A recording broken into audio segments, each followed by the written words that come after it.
السلام علیکم ورحمۃ اللہ ناظرین یزدانی شہید رحمۃ اللہ علیہ میڈیا سروس اس کو یاد رکھیے یزدانی شہید رحمۃ اللہ علیہ کی زندگی کے جتنے بھی معروف مشہور بیانات ہیں اور وہ انقلابی بیانات الحمدللہ وہ سارے آپ کو اس چینل سے ملیں گے.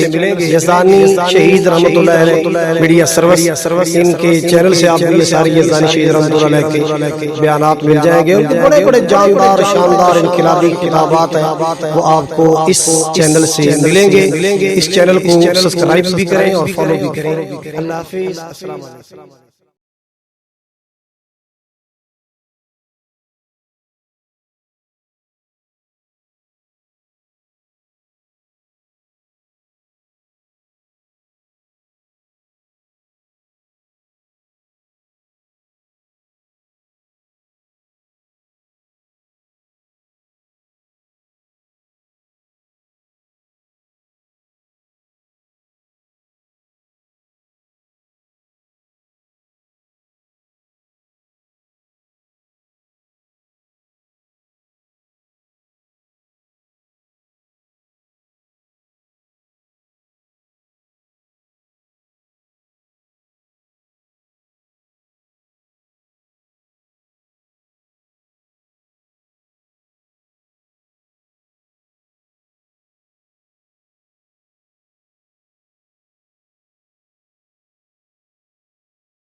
علامہ احسان لائی صاحب ظہیر نعرہ تکبیر.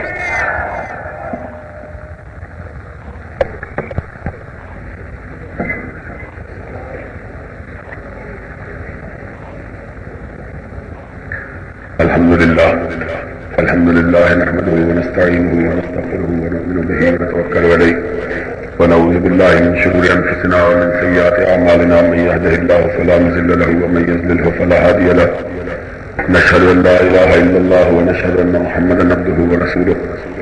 اما بعد فان خير الحديث كتاب الله وخير الهدي هدي محمد صلى الله عليه وسلم وشر الامور محدثاتها وكل محدثة بدعة وكل بدعة ضلالة وكل ضلالة في النار.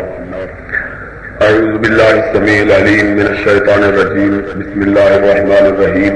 واعتصموا بحبل الله جميعا ولا تفرقوا واذكروا نعمة الله عليكم إذ كنتم أعداء فألف بين قلوبكم فأصبحتم بنعمته إخوانا وكنتم على شفا حفرة من النار فأنقذكم منها كذلك يبين الله لكم آياته لعلكم تهتدون.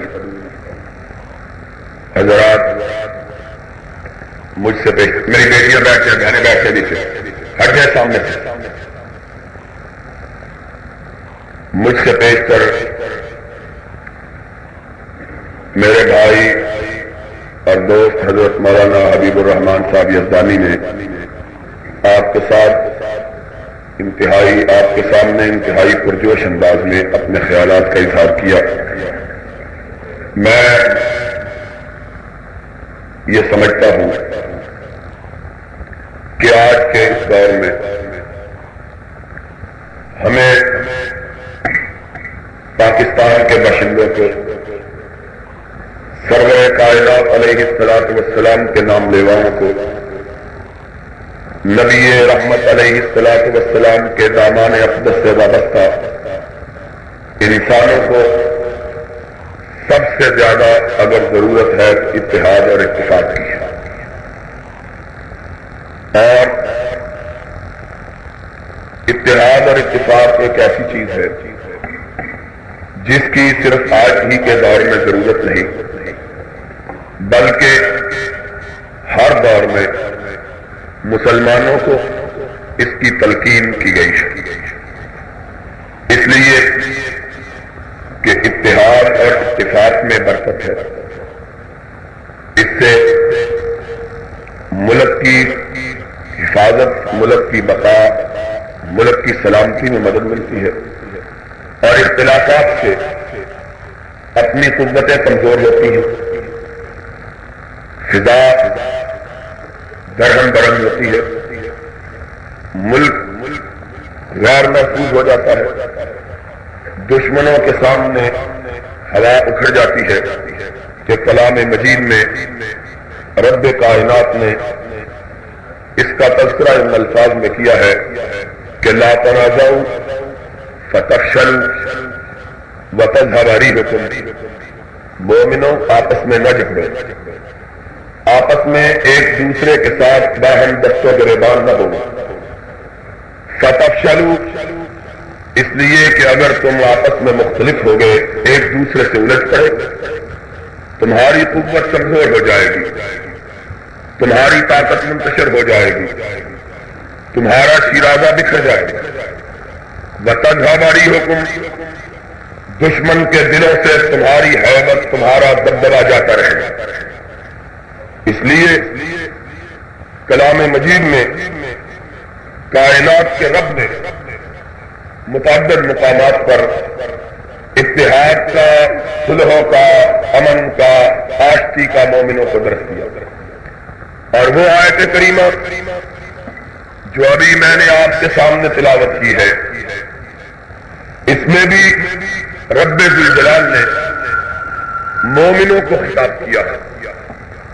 کلام مجید میں مختلف لوگوں کو مختلف انداز سے خطاب کیا گیا ہے، کہیں ساری کائنات کے باسیوں کو خطاب ہوا یا ایھا الناس کہتے، کہیں اہل کتاب کو خطاب ہوا، یہود کو، عیسائیوں کو یا اہل الکتاب کہتے، اور کہیں سارے منکروں کو، اسلام کے سارے باغیوں کو، سرور کائنات کے سارے دشمنوں کو رب نے خطاب کیا قل یا ایھا الکافرون کہہ کے، کہیں صرف مومنوں کو خطاب کیا ہے، اور اس کے لیے الفاظ استعمال کیے ہیں یا ایھا الذین آمنوا۔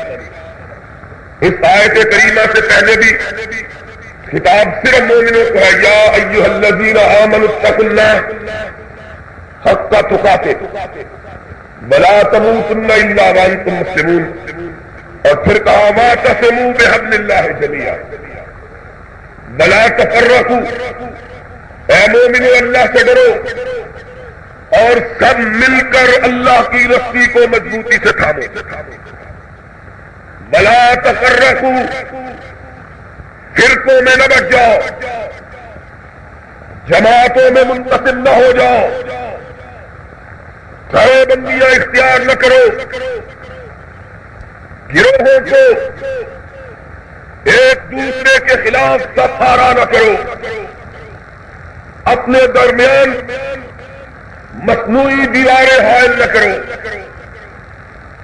واذکروا نعمت اللہ علیکم اذ کنتم اعداء، تم الگ الگ تھے، الف بین قلوبکم، خدا نے اپنے محبوب کو بھیج کر تمہیں ایک کر دیا۔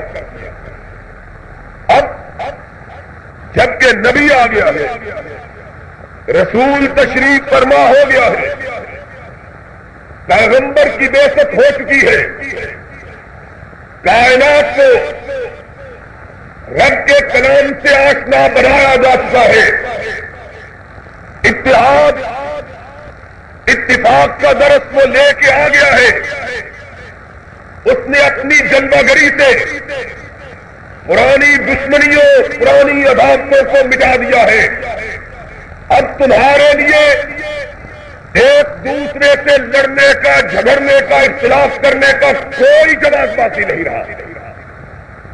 واعتصموا بحبل اللہ جمیعا، اکٹھے ہو جاؤ، سب مل کر اللہ کی رسی کو مضبوطی سے تھامو۔ اب سوال یہ پیدا ہوتا ہے کہ اللہ اکٹھے تو ہوتے ہیں لیکن کسی مسئلے پہ جھگڑا ہو گیا، اس طرف کا آدمی کہتا ہے مسئلہ یوں ہے، اس طرف کا آدمی کہتا ہے مسئلہ یوں ہے، ادھر کھڑا انسان یہ کہتا ہے نہیں مسئلہ اس طرح سے ہے، اس طرف کھڑا انسان کہتا ہے نہیں بات ایسے ہے، تو اللہ پھر ہم کیا کریں؟ قرآن مکمل دستاویز ہے، خدا کا آخری کلام ہے، رب کا بنی نوع انسان کی طرف آخری پیغام ہے۔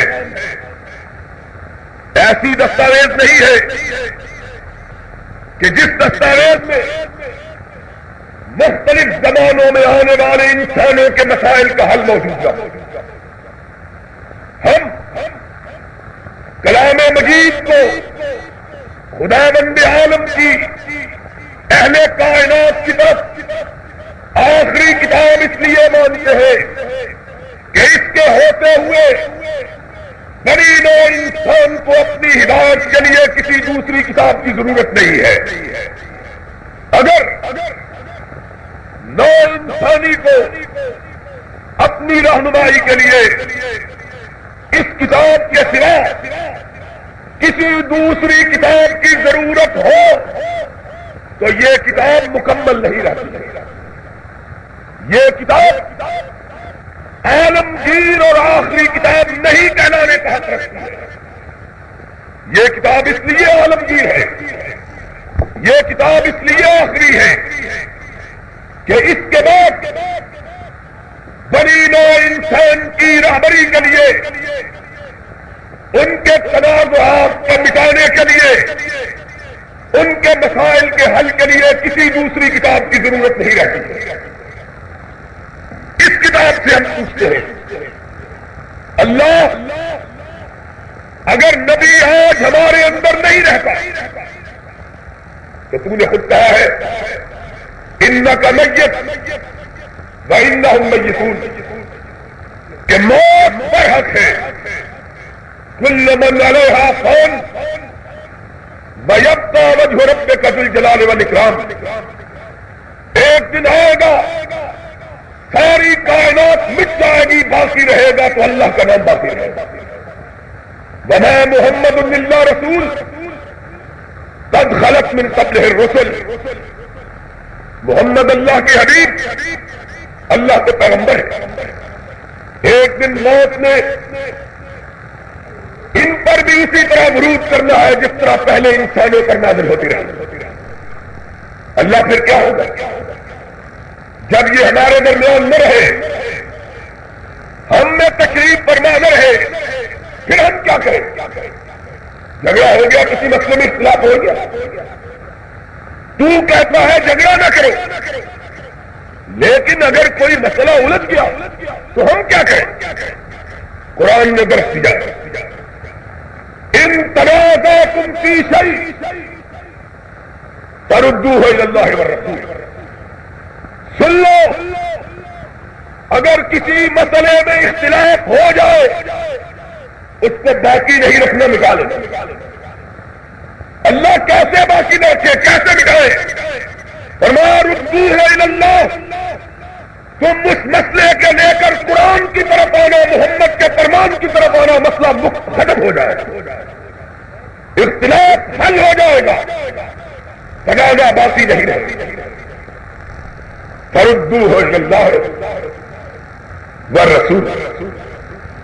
یہ ایک قاعدہ، یہ ایک کلیہ، یہ ایک ضابطہ، یہ ایک دستور، یہ ایک قانون رب نے ہمیں عطا کیا۔ آؤ دوستو، آج ملک اس بات کا محتاج ہے کہ اس ملک کے باسی متحد ہو۔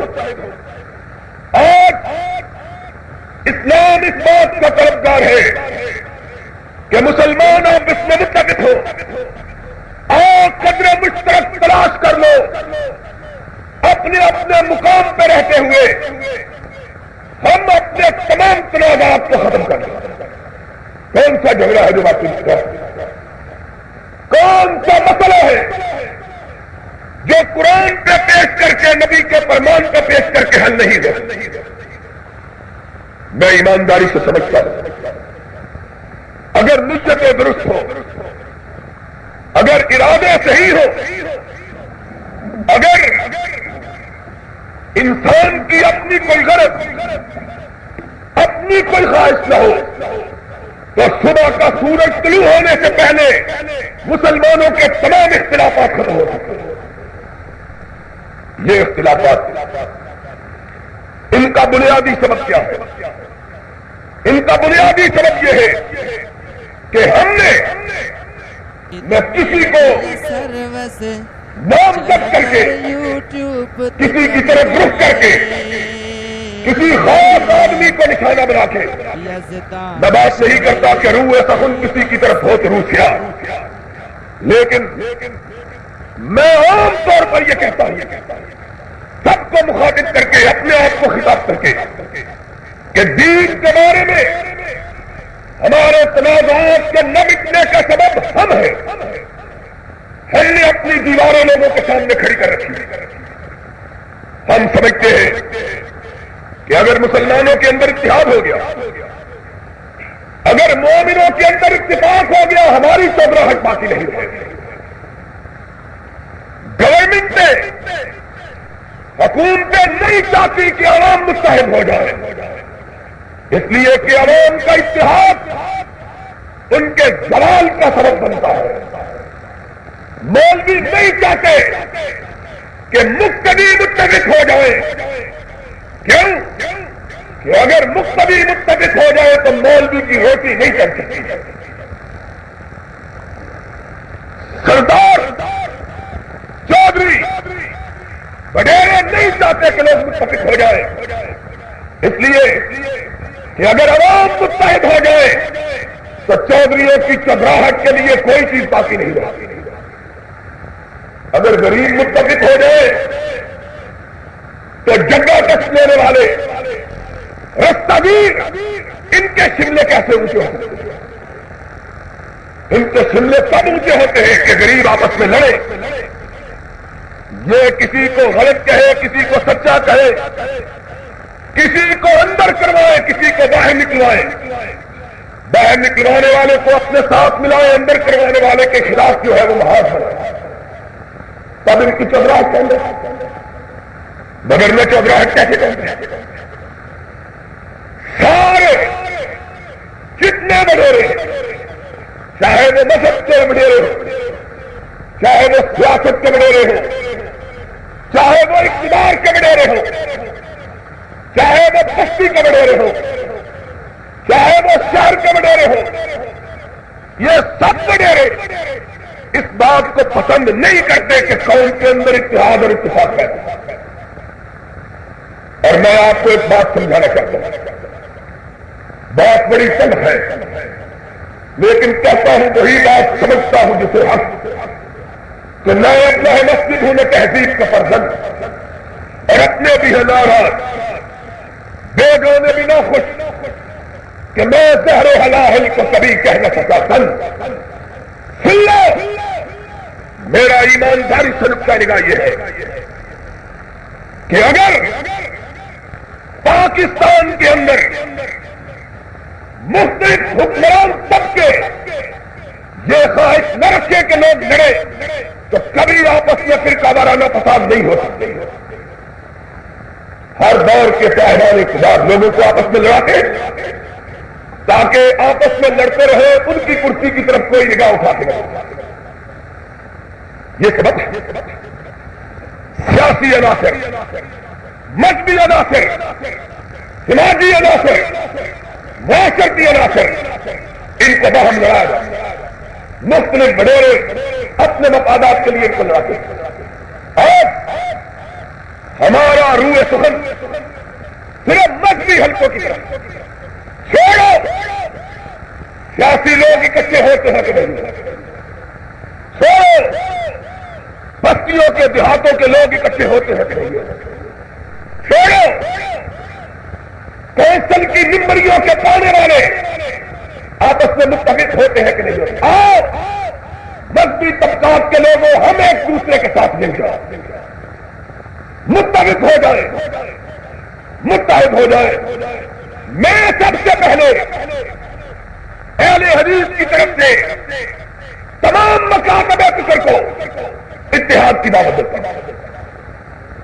لیکن اور یہ لیکن بہت چھوٹا ہے. انگریزی میں کہتے ہیں لیکن کہتے ہیں کہ بہت بگ اٹ ہے.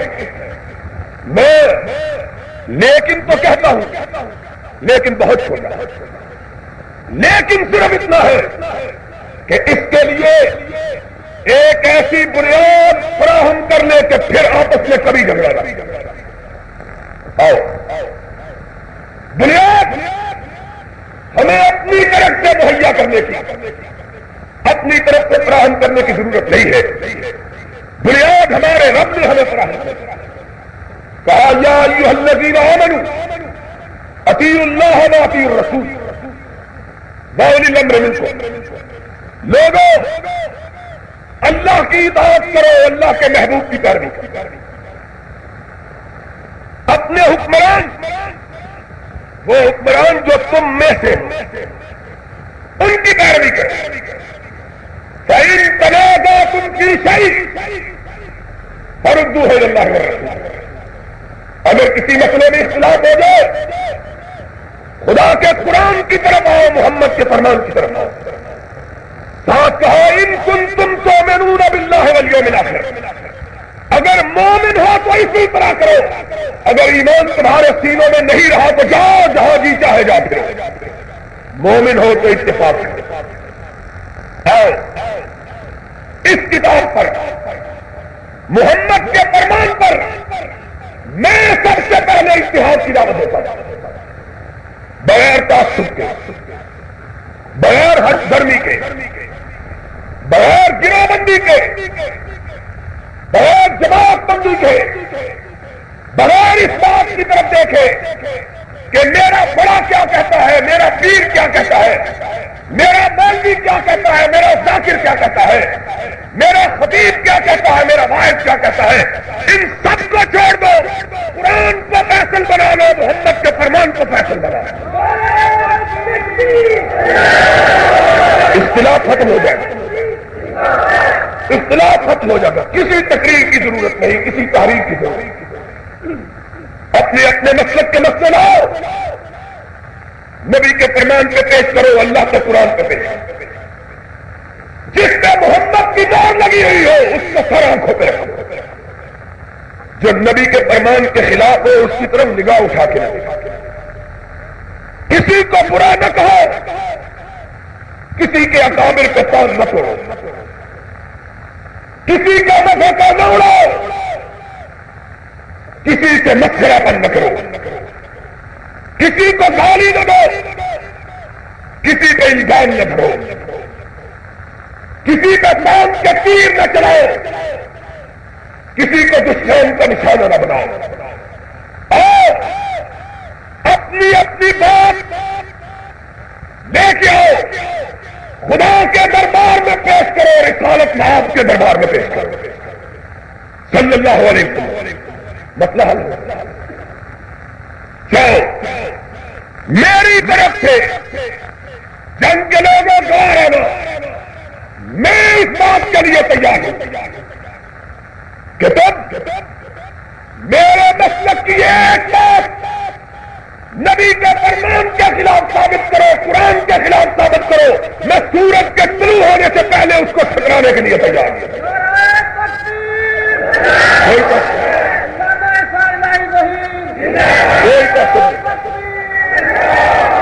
کوئی عصبیت نہیں, کوئی دھڑے بندی نہیں.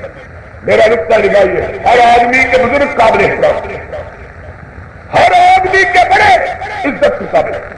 اور نبی محترم نے, سرور دو عالم نے, رحمت مجسم نے, رسول ثقلین نے, امام کونین نے, تاجدار بکھا نے, محمد الرسول اللہ نے صلی اللہ علیہ وسلم نے تو بیگانوں کے بڑوں کا بھی احترام کا حکم دیا ہے. یہ تو پھر مسلمان ہے, کسی سے کوئی دشمنی نہیں, کسی سے کوئی اختلاف نہیں. لیکن بھائی قرآن ہمیں اتحاد کا درس دیتا ہے, آپس میں متحد ہو جاؤ, قریب آ جاؤ, دل تبدیل کر لیں. مطلب کیا, کوئی ذات کی لڑائی ہے, کوئی اپنے معاملہ ہے, کوئی کاروبار کا جھگڑا ہے, کوئی زمین لینی ہے، کوئی شراکت بازی ہے، کوئی راستے کا اختلاف، کچھ بھی نہیں. کیوں نہیں ہم متفق؟ کیوں نہیں ہم اکٹھے ہوتے؟ کیوں نہیں بنیادیں محسوس بنتے؟ کیوں نہیں سیسا پلائی ہوئی دیوار بنتے؟ آج کبر ہمارے سروں پہ اس لیے مسلط ہے کہ مومنوں کو اپنی لڑائی سے فرصت نہیں ملتی ہے. آج اندرا گاندھی عورت ہو کر اس لیے ہمیں دھمکاتی ہے کہ مصطفیٰ کے ماننے والے ایک دوسرے کے گریبانوں کو تھامے ہوئے. کیوں نہیں تھا؟ نام بھی اس کا لیتے ہیں، روٹی بھی اس کے نام کی کھاتے ہیں، لیکن اس کو اپنا فیصل ماننے کے لیے تیار نہیں، اس کو اپنے درمیان حکم ماننے کے لیے تیار نہیں. روٹی اس کے نام کی، چودراہٹ اس کے نام کی، قیادت اس کے نام پہ، سیادت اس کے نام پہ، لیکن فیصلہ کسی اور کے نام پہ.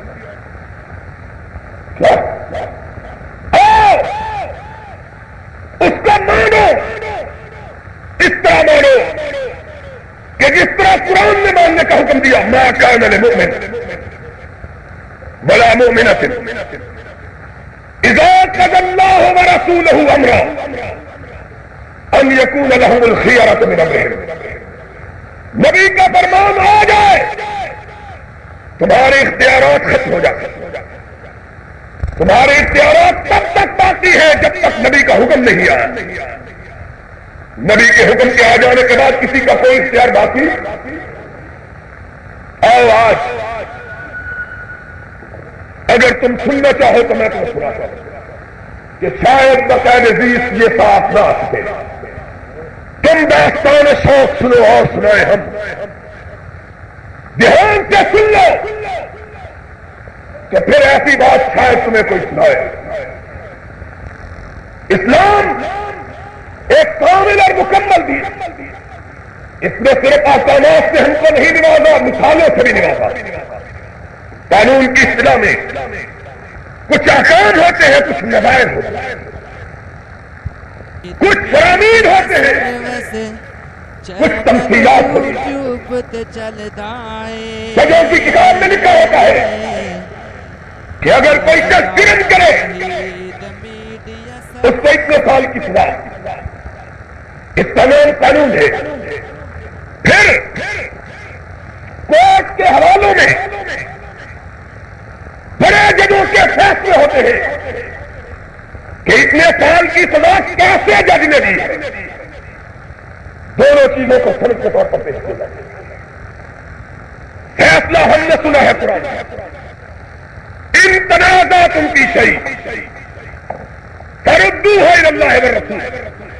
جھگڑا ہو جائے اللہ کی طرف آؤ، رسول کی طرف آؤ. اللہ کیسے ہوئے؟ کہا کس طرح؟ نبی کہ اس دنیا سے رخصت ہو جانے کے فوراً بعد ابھی نبی کی ناش مبارک اندر رکھی ہے. صدیق آیا تھا اور فاروق آیا. اللہ کیسے آیا؟ ذخیرہ تاریخ ہم کو بتلائے. اس کی مثال کیا؟ نبی رخصت ہوئے، فاروق نے اپنی تلوار میں ان سے باہر کر دیا. جو کہے گا محمد فوت ہو گیا میں اس کی گردن کو اڑا دوں. اب کون ہے کہ فاروق موجود ہو اور دم مارے؟ اور فاروق کے خلاف باتیں کرنے کا سبھی لوگوں کو حوصلہ ہوا جب فاروق موجود نہ رہا. جب فاروق تھا کسی کو اس کے سامنے دم مارنے کی ضرورت نہیں. کوئی آنکھ اٹھا کے نہ دیکھ سکتا تھا. بڑے بڑے لوگ ان کا پتا پانی ہو جاتا تھا کہ فاروق آ گیا. آج میرے موضوع سے خارج ہے یہ بات. لمبی ہو جائے گی گفتگو. لوگوں نے افسانے بنا لیے، قصے بنا لیے، کہانیاں بنا لی. کسی کو آسمان بنا دیا، کسی کا زمین سے گرا دیا. حیبت طاروت اس کا عالم یہ ہے کہ ناطق وہی کہتا ہے جس کے متعلق رب نے ضمانت دی، ما ينطق عن الهوى ان هو الا وحی یوحی. اس نے کہا طاروت تو بازار میں چل رہا تھا اور آسمان والوں نے حجابات اٹھا دیے، میں شیطان کو تیرے آگے آگے بھاگتا ہوا دیکھ رہا. طاروت اس کی حیرت کا عالم یہ ہے کہ جس راستے سے وہ گزر جاتا ہے شیطان اس راستے سے گزرنا چھوڑ دیتا ہے.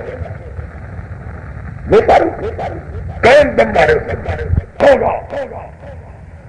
لوگ اپنے اپنے اعمالوں میں اپنے ہاتھوں میں لیے فرمان رب کے منتظر ہوں گے. جنت کے دروازوں میں بھیڑ ہوگی. انبیاء رسول اللہ کے لیے دروازے کھولے جائیں گے. سب سے پہلے میں داخل ہوں گا، پھر موسیٰ آئے گا، عیسیٰ آئے گا، ابراہیم آئے گا، اسحاق آئے گا، اسماعیل آئے گا، یعقوب آئے گا، یوسف آئے گا، موسیٰ آئے گا، داؤد آئے گا، سلمان آئے گا، آدم آئے گا، نوح آئے گا، لوط آئے گا. سب گزر جائیں گے، دروازے بند ہوں گے. آدم کی امت کھڑی ہوگی، نوح کی امت کھڑی ہوگی، ابراہیم کی امت کھڑی ہوگی، نبی کی کھڑی ہوگی، کلیم کی کھڑی ہوگی، روح کی کھڑی ہوگی. کون ہے جنت کے سرٹیفکیٹ لیے دیگر جنت کا ملتا ہے کون جائے؟ اور اس سے کہیں گے ہٹ جاؤ. جب تک محمد کا ابو بکر نہیں جاتا کسی کے لیے جنت کا دروازہ نہیں کھلے گا. وہ ابو بکر ہے رضی اللہ تعالی. ایک طرف وہ ہے، ایک طرف یہ ہے. ایک طرف وہ ہے جس کے بارے میں امہات المومنین کہتی ہے ان القرآن ينزل في بيتنا ولكن ينزل على راجع عمر. قرآن اترتا ہمارے گھر کے سین میں ہے لیکن اترتا عمر کی رائے کے مطابق ہے. ایک طرف وہ ہے، ایک طرف وہ ہے جس کے بارے میں ام المومنین کہتی ہے کہ کونین کے تاجدار میرے گھر میں آئے. میں اپنے گھر کے آنگن میں شہر میں بیٹھی ہوں، بادل مست کا تھے، مسئلہ صاف تھا، رات اندھیری تھی، ستارے چمک رہے تھے، آسمان تاروں سے بھرا ہوا تھا. کائنات کا امام آیا، صبح روشن ہو گئی. میری نگاہ زمین سے اٹھی آسمان کی طرف چلی کہ محمد کو دیکھ کے پھر خدا ہی کو دیکھنے کو ملتا. کوئی اور آنکھوں میں جچتا ہی مجھے تعجب ہے کہ ایک سانس سے نام نبی کا لیا جائے، دوسرے سانس سے کسی اور کا لیا جائے، اور تمہاری زبان کو یہ یارا کیسے ہوا کہ نبی کے ساتھ کسی دوسرے کا نام لیا جس نے نبی کا چہرہ دکھایا. پھر کائنات کا کوئی چہرہ اس کی آنکھوں میں جچا. کیسے جچے کہ حسین نے اس کے بارے میں کہا تھا کہ واسطے میں من قلم کا رکھت ہے نہیں، واجمل من قلم قلم خلقت مبرئا من كل عیب کانک قد خلقت کما تشاء. اس چہرے کو دیکھنے کے بعد کون نظر میں دکھے؟ آسمان کی طرف نگاہ اٹھی، آقا هل لأحد من الحسنات عدد نجوم السماء. کوئی زمین پہ ایسا بھی ہے جس کی نیکیاں آسمان کے ستاروں سے بھی زیادہ ہو؟ کہا عائشہ ہاں ایک ہے. جلدی سے پوچھا من یا رسول اللہ، امام کائنات میں کون ہے؟ تبسم کیا، فرمایا عمر بن الخطاب. میرا تعریف ہے جس کی اتنی لاتعداد اور بے شمار نیکی ہے جتنے آسمان کے ستارے. صدیق کائنات تجھ پہ میری موت قربان. کیا کہا اس نے؟ کہنے لگی رائے حسنات ابھی بکر یا رسول اللہ. آقا میرے بابا کی نیکیاں کہاں گئی؟ نبی نے تبسم فرمایا. پوچھتی ہو ابو بکر کی نیکیوں کو اور پیمانہ بناتی ہو آسمان کے ستاروں کو. آسمان کے لاتعداد اور بے شمار ستارے ابو بکر کی نیکیوں کا پیمانہ نہیں بن سکتی. انما جمیع حسنات عمر کلیلۃ واحدۃ ابو بکر. عمر کی زندگی بھر کی نیکیاں میرے یار غار کی ایک رات کی نیکیوں کا مقابلہ نہیں کر سکتی جو اس نے میرے ساتھ غار خور میں گزارے. ایک طرف وہ ایک طرف عمر ہے. کوئی کہے میرا آقا مر گیا ہمیں اس کی گردن کو اڑانا. دوسری طرف صحابہ دم بخود ہے کہ اس تلوار کی دھار میں کیسر کسرا کے ایمانے پہ لفظہ کاری کر رکھا ہے اور یہ اس کی تلوار ہے کہ رسول خدا نے جس کو خدا سے مانگ کے لیا اور یہ کہہ کے لیا ہے اللہم اعز الاسلام بے عمر عبد الخطاب. اللہ اسلام کمزور ہے تو اسے عمر کے ساتھ طاقتور بنا دے. کون اس کی تلوار کے سامنے کھڑا؟ ایک نہیں نظار دبلا پتلا کمزور سفید بالوں والا انسان کہ کعبے کے رب کی قسم ہے کہ کوہ ہمالیہ بھی اس کی عظمت کے مقابلے میں ہیچ ہے. وہ آتا ہے اور سیدھا فاروق کے پاس نہیں آتا پہلے حجرائے عائشہ میں جاتا ہے. میرے آقا کے رخ انور سے چادر ہٹاتا ہے. آنکھیں آقا کے چہرے کا طواف کرتی ہے. لب آقا کی پیشانی کا بوسہ لیتے ہیں اور کہتا ہے انکا میت وانہم میتون. باہر نکلا. لوگ دم بخود ہیں. کون ہے جو فاروق کی کامیاب دار کے سامنے کھڑا ہو؟ پورا صدیق پلٹ کے دیکھنا بھی گوارا نہیں کرتا. سیدھا اس ممبر کی طرف جاتا ہے جس ممبر کی وراثت نبی نے اپنی زندگی میں اس کو عطا کر دی. اس ممبر پہ گیا کہا سنو من کان منکم یعبد محمدا فإن محمدا قد مات. اور یارو یہاں طالب علم بھی ہے اور جنگ والے تم نے اختلافی تقریریں سن کے اپنے ذوق کو بہت اونچا کر رکھا. ذرا بات کو سمجھنے کی کوشش کرنا. لفظ استعمال کیے ایسے لفظ جس کے متبادل الفاظ بہت سے عربی میں موجود. لفظ موت استعمال کیا. فوت استعمال نہیں کیا کہ موت کے لیے قرآن نے فوت کا لفظ دیا ہے. اللہ یتوفی الانفس حین موتها واللتی لم تمت فی منامها. لفظ توفی استعمال نہیں کیا, لفظ موت استعمال کیا. یہ نہیں کہا میرے آقا انتقال کرتے, یہ نہیں کہا نبی بلائے والا کے پاس منتقل ہو گئے, یہ نہیں کہا اس کائنات سے رخت صدر باندھ لیا, یہ نہیں کہا ہم کو اداس کر گئے, یہ نہیں کہا ہم کو یتیم چھوڑ گئے. کہا من کان یعبد محمدا فإن محمدا قد مات. جو محمد کا پرستار ہے وہ سن لے کہ محمد مر گئے صلی اللہ. اور دیکھنے والوں نے دیکھا کہ لب پہ لفظ موت ہے اور آنکھوں سے محبت کے آنسو تڑک رہے ہیں. پھر کیا کہا؟ موت کا لفظ کثرت استعمال کیا.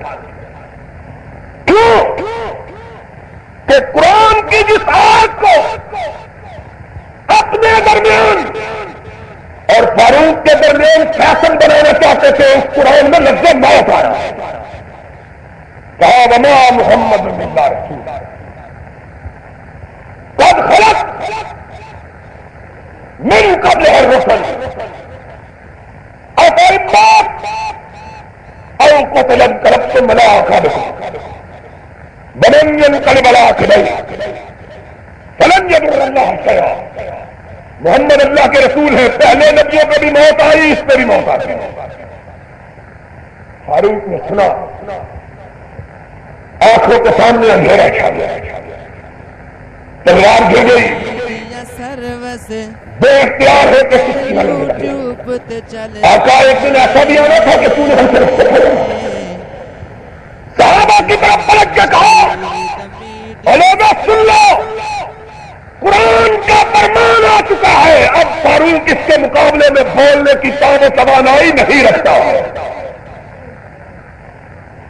ابو بکر سچا ہے، عمر کو غلطی لگی ہے، رجوع کرتا ہے. اختلاف ہوا کہ نہیں؟ پہلا اختلاف، سب سے اولین اختلاف ابھی یہیں پہ کھڑے ہیں کہ صحابہ میں سے ایک آدمی دوڑا ہوا ہے، ابو بکر، عمر. کیا ہوا؟ رضی اللہ تعالیٰ عنہ. سارے مدینے کے انصار سقیفہ بنی ساعدہ میں اکٹھے. کیا بات ہے؟ سعد بن عبادہ کو امیر المومنین خلیفۃ المسلمین نائب رسول بنانے کا ارادہ ہو چکا. اور سننے والے سن لو، کہتے ہیں خلیفہ اول کی خلافت سازش کا نتیجہ. آؤ تم یہی لے کے آؤ، دیکھو کہ قرآن کیا کہتا ہے، محمد کا فرمان کیا کہتا ہے، واقعات کیا کہتے ہیں، تاریخ کیا کہتی ہے. اختلاف ختم ہو جاتا ہے. اور تو صحیح قریب تو آؤ، وہ نیک ہو، وہ دن تو بدلو. دور کھڑے تیر برساتی، ادھر آؤ دل پر ہنر آزمائے، تو تیر آزما، ہم جگر آزما. ہم تیر کے جواب میں تیر نہیں پھینکتے، ذرا دل پر تو ہمارے مار کر کے دیکھو.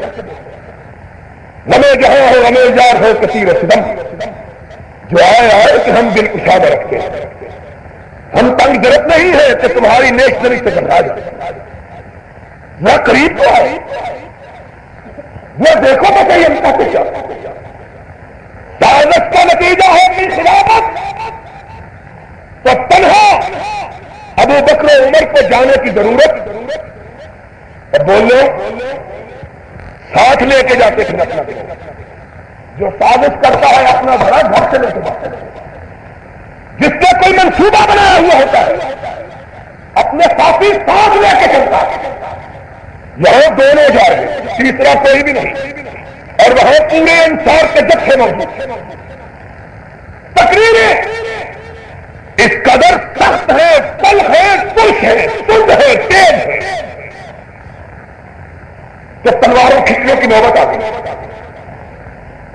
ایک انصاری کہتا ہے آج عمارت ہمارے گھر میں آئی ہے، اب کوئی لے کے جائے گا تو تلوار کی دھار سے لے کے جائے گا. اس سے بڑی سخت بات ہو بھائی. ویڈیو اگر آپ خاموش کی ہو سکتی تو تصویر لے جائے، کون لے جائے، لیکن یہ جائے تنہا، نہ کوئی گروہ، نہ کوئی ساتھی، نہ کوئی جتھا، نہ کوئی جماعت. کیوں کہ اختلاف کے حل کا طریقہ قرآن میں موجود ہے. اس کے لیے جتھے کی ضرورت کیوں ساری؟ جب دلیل موجود ہے تو لڑنے والے گنڈے کو کیا ہوگا؟ گروہ کی کیا ضرورت ہے؟ جماعت کی کیا ضرورت ہے؟ قلت اور کثرت کے نعروں کی کیا ضرورت ہے؟ باتوں کو بڑھانے کو ان تم صادقین سچ جس کے ساتھ ہو ہم اس کے ساتھ. یہاں بازو دکھانے کی کیا ضرورت ہے؟ زور آزمانے کی کیا ضرورت ہے؟ بازو وہاں دکھائے جاتے ہیں، آنکھیں وہاں دکھائی جاتی ہیں جہاں دلیل نہیں ہوتی، حقہ ہوتا. جھگڑے کی بات کریں، آؤ ان تنازعات کی صحیح. کہا ساتھیوں تم نے کیا سوچا؟ کہا صاحب ابن عبادہ ہمارا سرگرو اور ہم گروہ ہیں انصار. جس کے متعلق ہم نے قرآن میں کہا والذین تبوؤا الدار والایمان، ہم نے مومنوں کو پناہ دی، نبی کو گھر دیا، ایمان کو پناہ دی۔ رب نے کہا صرف مومنوں کو پناہ نہیں دی، کس کو پناہ دی؟ ایمان کو پناہ دی۔ آج قرآن کہتا ہے انہوں نے ایمان کو پناہ دی، یہ کہتے ہیں ان کا اپنا ایمان ہی نہیں۔ اور قرآن سے تو پوچھو، قرآن ان کو ایمان کا ملجا، ماوا، مرکز، پناہ گاہ، حفاظت گاہ، مرکز اساسی قرار دیتا ہے، اور یار کہتے ہیں اپنے پاس نہیں۔ تو سچا کہ میرے رب کا قرآن سچا، ان تنازعات فی شیء فردوہ الی اللہ ہے، بڑے مسئلے حل ہوں گے آج انشاءاللہ، بہت حل ہوں گے۔ تم سنتے رہو، پھر ہم دیکھو کہ سناتے کیسے۔ قرآن کہا ہم مہاجرین، کہا کبھی سوچا ہے کہ تم نے ایمان کو پناہ دی؟ ٹھیک ہے، مومنوں کو پناہ دی ٹھیک ہے، لیکن یہ تو سوچو کہ پناہ دینے سے پہلے، پناہ دینے والوں سے پہلے مومن بھی تھے، ایمان بھی تھا، اور وہ کن میں تھا؟ وہ ہم میں۔ پناہ تب دی جب وہ تھا، تم نے تب پناہ دی جب وہ موجود تھا، اور موجود کن میں تھا؟ ہم میں۔ ہم تھے جن کو پناہ دی، ایمان کے ہم حامل تھے جن کو تم نے جگہ دی، کہ ہم تمہاری پناہ سے پہلے، ہم تمہاری پناہ گاہ سے پہلے، ہم تمہارے ایمان سے پہلے، ہم تمہارے اسلام سے پہلے، ہم ہیں۔ ادھر سے ایک بولا، ادھر سے دوسرا، جھگڑا کہ کئی دفعہ تلوار کے دستوں پہ ہاتھ پڑے، جوان مچل گئے، آج ہم سے نہ جانے پائے، اور صدیق اٹھا، اس نے کہا سنو، رب نے کہا ان تنازعتم فی شیء فردوہ الی اللہ والرسول، رب کے قرآن کی طرف آؤ، محمد کے فرمان کی طرف آؤ، اور محمد نے کہا ہے الائمۃ من قریش من بعدی، کہ میرے بعد اگر میرا نائب ہوگا تو قریش میں سے کون ہے؟ انہوں نے یہ نہیں کہا، ہم کہتے ہیں کہ نبی نے جن کے بارے میں کہا تھا لو خلق الناس شیئا بخلق الانصار شیئا لخلقت مسلک الانصار، اگر ساری کائنات ایک طرف ہو، میرے انصار ایک طرف ہو، میں ساری کائنات کو ٹھکراؤں گا، اپنے انصار کے پاس جاؤں گا۔ یہ نہیں کہا، کیا کہا؟ کلمہ اس کا نام کا پڑا، اور کلام بھی اس کا اونچا ہے، جس کے نام کا کلمہ اس کے نام کی لاج، اس کا فرمان آ گیا ہے۔ اب اختلاف کی گنجائش باقی، ایک اور اختلاف، ایک اور اپنے دنوں ایک کا ذکر کر دیتا،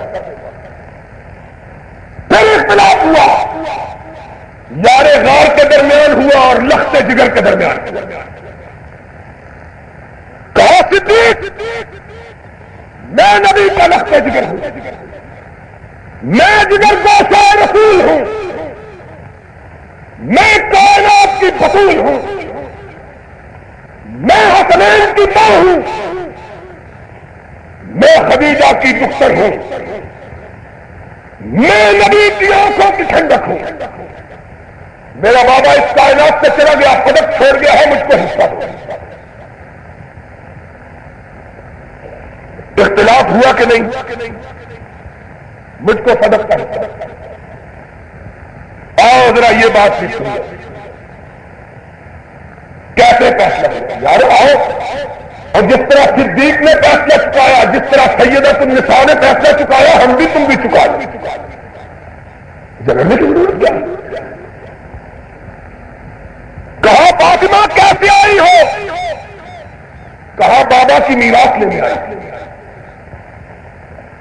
اپنے باپ کی وراثت کے لیے آئی ہوں۔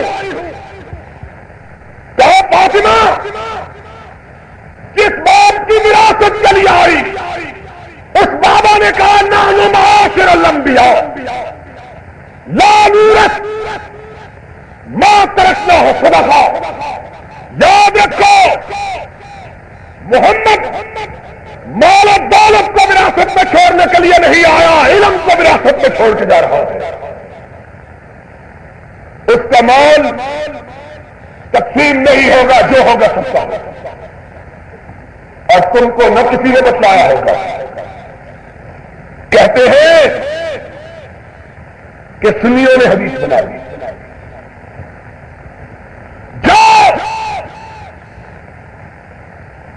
فروغ کافی کو اٹھاؤ، جس طرح ہمارے ہاں بخاری ہے اس طرح دوستوں کے ہاں کافی ہے۔ اس میں امام جعفر سے روایت موجود ہے، کہا سن لو نبی جب اس کائنات سے جاتے ہیں تو مال و دولت کی صورت ورثہ چھوڑ کے نہیں جاتے، علم و ہدایت کا ورثہ چھوڑ کے جاتے ہیں۔ امام جعفر اصول کافی کے اندر روایت ہے نحن معاشر الانبیاء، یہی روایت جس کو ملا باقر مجلسی نے کہا کہ سنیوں نے فاطمہ کو جواب دینے کے لیے یہ حدیث گھڑ لی، اس کو اپنے گھر کا پتہ نہیں تھا کہ اس کے اپنے گھر میں بھی یہ حدیث جگمگا رہی۔ اور ایک حدیث اور کتاب الخصال ابن بابویہ کمی کی کتاب حدیث کی کہ فاطمہ رضی اللہ تعالیٰ عنہ، سب کہو رضی اللہ تعالیٰ، اپنے دو بیٹوں حسن و حسین کو لے کے آئی، بابا ان کو اپنی وراثت میں سے کچھ دے دیں۔ دوستوں کی کتاب حدیث کی معتبر حوالہ یاد رکھنا، کتاب الخصال ابن بابویہ کمی، کہا بابا یہ تیرے نقطۂ جگر ہے، یہ میرے نور نظر ہے، ان کو اپنی وراثت میں سے کچھ دے دو۔ فرمایا فاطمہ حسن کو میں نے اپنی ہیبت و دبدبا دیا اور حسین کو میں نے اپنا حسن اور اپنی جرت دی۔ کتاب الخصال میں کہ مال ورثہ چھوڑ کے نہیں جا رہا، ہیبت اور دبدبا چھوڑ کے جا رہا۔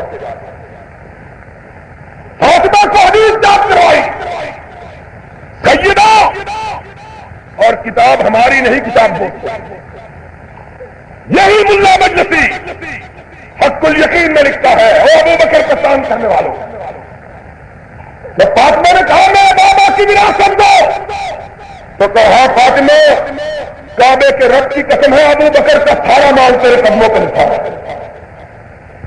جو چاہو لے لو، جتنا چاہو لے لو، لیکن تیرے بابا کے مال میں تیرے بابا کا ہی حکم چلے گا۔ ابو بکر تیرے بابا کے حکم سے سرتابی کی جرت کر سکتا ان تنازعات فردو ہے اللہ ہے فاطمہ فرماتی ہے تو پھر سبق میں کیا کرے گا؟ کہا جو تیرا بابا کرتا ہے، کہا اللہ تشہد، کیا تو خدا کو گواہ بنا سکتا ہے؟ اور کتاب میری نہیں دوستوں کی شرح نہج البلاغہ ابن ابی الحدیث،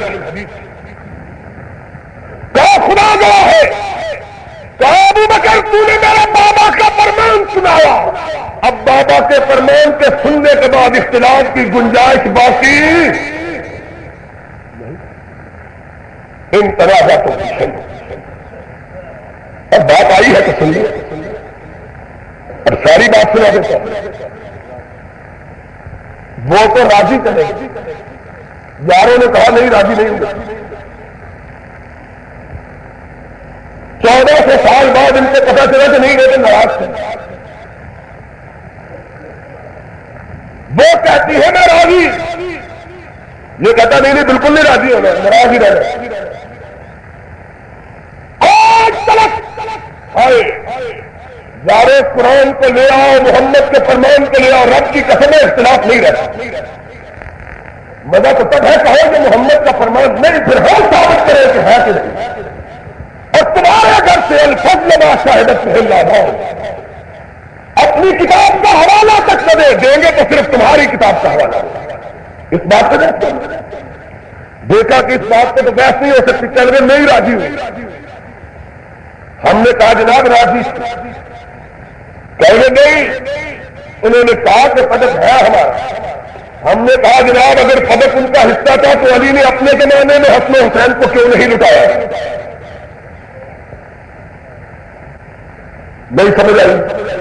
اور بن کے لوگوں ایک سوچ کا یاد رکھ لو، سارے مولوی مر جائیں گے اس کا جواب نہیں دے سکتے، نہیں دے سکتے. اور پھر کہنے والوں نے تب کہا کہ علی اب تو پدک کا تو مالک ہے، سبتان موجود ہے، حسنین موجود ہے، فاطمہ کے لفظ جگر موجود ہے، زینب موجود ہے، ام کلثوم موجود ہے. لوٹا پدک کو، اور کتاب تمہاری زبان ہماری، کہ انہی کے مطلب سے کہہ رہا ہوں، زبان میری ہے بات سن، اور انہی کی محفل سنوارتا ہوں، چراغ میرا ہے رات سن. کیا کہا؟ کہا پدک لوٹا دو.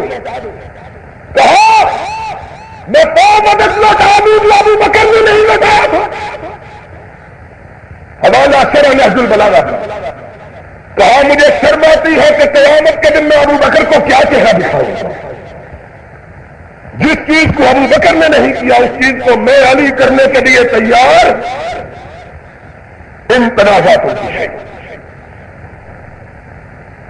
فردوها الى اللہ والرسول. چلو آگے. مسئلہ آیا ہے ابو بکر کے پاس. دادی میرا پوتا مر گیا ہے، مجھ کو حصہ دو. کہا تیرا حصہ شریعت میں کوئی نہیں. اس نے کہا نہیں مجھ کو حصہ ملنا چاہیے. مغیرہ اٹھ کے کھڑے ہوئے رضی اللہ تعالی. کہا ابو بکر میں نے نبی کو دیکھا ہے کہ ایک آدمی مر گیا، اس کی دادی موجود تھی، ماں نہ تھی، نبی نے اس کو چھٹا حصہ دیا. ابو بکر منبر سے نیچے اترا ہے. کہا نبی کے حکم کے بعد ابو بکر کو اس سے سرتابی کی گنجائش موجود. کیا عمر رضی اللہ تعالی. کہا مجوس سے جزیہ نہیں لیا جائے گا کیونکہ یہ مشرک ہے. عبد الرحمان ابن عوف گئے. کہا عمر نہیں ان سے جزیہ لو. کہا نہیں ان سے جزیہ نہیں لیا جائے گا، یہ اہل کتاب نہیں. عبد الرحمان نے کہا میں نے نبی سے سننا ہے، وہ کہتے تھے سنو بہم سنت اہل کتاب، کہ مجوس کے ساتھ وہ سلوک کرو جو یہودی اور عیسائیوں کے ساتھ کیا جاتا ہے. عمر نے کہا نبی کا فرمان آ گیا ہے، اب گردن کے اٹھانے کی گنجائش باقی نہیں رہے. علی مرتضیٰ کے پاس ایک عورت آئی ہے. کہا میرا خامن مر گیا، میں عزت کہاں گزاروں؟ کہا کیا چاہتی ہو؟ کہا گھر میں کوئی بھی نہیں، نہ ماں ہے نہ باپ، نہ خامد ہے نہ خامد کا کوئی رشتہ. میرے ماں باپ زندہ ہے، اگر آپ اجازت دیں تو میں اپنے ماں باپ کے گھر چلی جاؤں. فرمایا چلی جاؤ. بنت مالک ایک عورت کھڑی ہو کے امیر المومنین کو ٹوکتی ہے. علی نہیں، یہ اپنے گھر سے نہیں نکل سکتی. کہا کیوں نہیں نکل سکتی؟ کہا میرا خامن مر گیا تھا تو مجھے نبی نے کہا تھا اسی کے گھر عزت گزار کے نکلنا. علی نے اپنی گردن چکا دی. کہا جس کا کلمہ پڑا ہے اس کے حکم سے سرتابی نہیں ہو سکتی. میں چاہتا تھا کہ مختصر کی بات کروں، لیکن بات آ گئی دعوت. تو ایک بات یاد رکھو، اہل حدیث ایک تحریک، اور تحریک کس بات کی کہ اصل دین بغیر ملاوٹ کے، دین بغیر کوئی ملاوٹ نہیں دین میں. وہی دین جو رب العالمین نے 1400 سال پہلے رحمت للعالمین پہ نازل کیا تھا. اور انشاءاللہ یہی ہماری دعوت، یہی پکار، یہی پیغام، اور جب تک زندہ ہے انشاءاللہ اس پیغام کو دنیا کے سامنے پہنچاتے، یہ پیغام دنیا کے سامنے پہنچاتے، اللہ سے دعا مانگو اللہ ہم کو پہنچانے کی، سنانے کی، تم کو سننے کی اور اس پر عمل کرنے کی توفیق عطا فرمائے۔ اب میرے بعد مولانا اپنے نبی کے نقش قدم پر چلنے کی توفیق عطا فرمائے۔ وآخر دعوانا ان الحمدللہ رب العالمین۔